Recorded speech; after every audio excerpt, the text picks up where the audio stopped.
السلام علیکم ورحمۃ اللہ وبرکاتہ۔ معزز سامعین و ناظرین، آج ہم عظم پراسٹیٹ گلینڈ کے بارے میں گفتگو کریں گے۔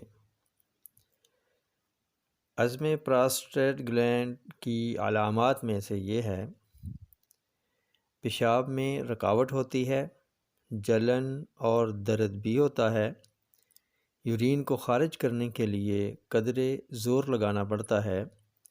یہ زیادہ تر عمر رسیدہ اشخاص کو ہوتا ہے۔ مریض کو مثانے کی تکالیف کا سامنا کرنا پڑتا ہے۔ بار بار پیشاب آنا، پیشاب کا غیر ارادی طور پر نکل جانا اور درد ہونا وغیرہ یہ اس کی علامات میں سے ہیں۔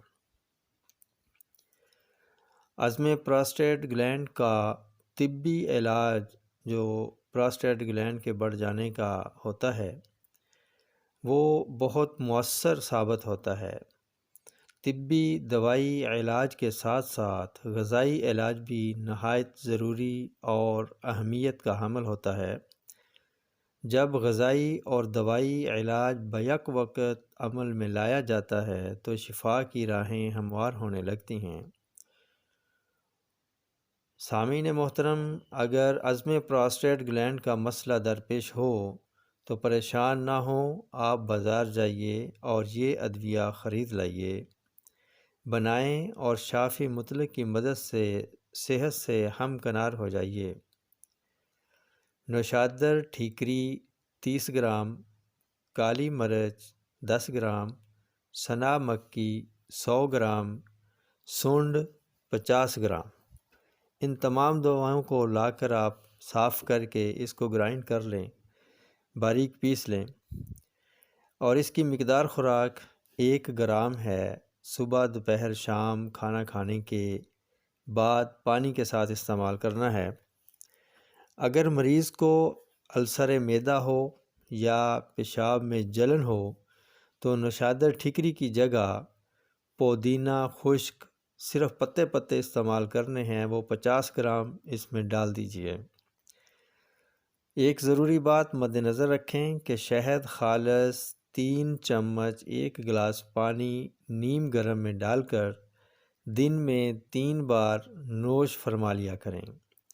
شہد دودھ میں ڈال کر بھی پیا جا سکتا ہے۔ یہ تو دوائی علاج ہے، اور غذا کے طور پر پہلے ہفتہ یا 10 دن تک بکرے کا گوشت سبزی ملا کر کھلائیں، جیسا کہ کدو، ٹینڈے، شلجم وغیرہ، اور دال مسور شوربہ دار پلائیں۔ شہد والا پانی زیادہ استعمال کرائیں۔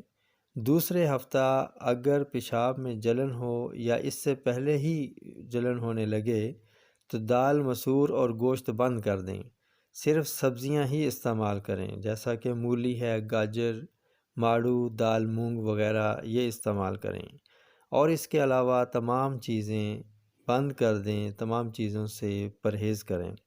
تو انشاءاللہ تعالی اللہ تعالیٰ آپ کو صحت عطا فرمائیں گے۔ تندرستی انمول نعمت ہے۔ انہی الفاظ کے ساتھ اب اجازت چاہوں گا، پھر ملیں گے اگلی ویڈیو میں ایک نئے ٹاپک کے ساتھ۔ تب تک کے لیے اجازت دیجیے۔ السلام علیکم ورحمۃ اللہ وبرکاتہ۔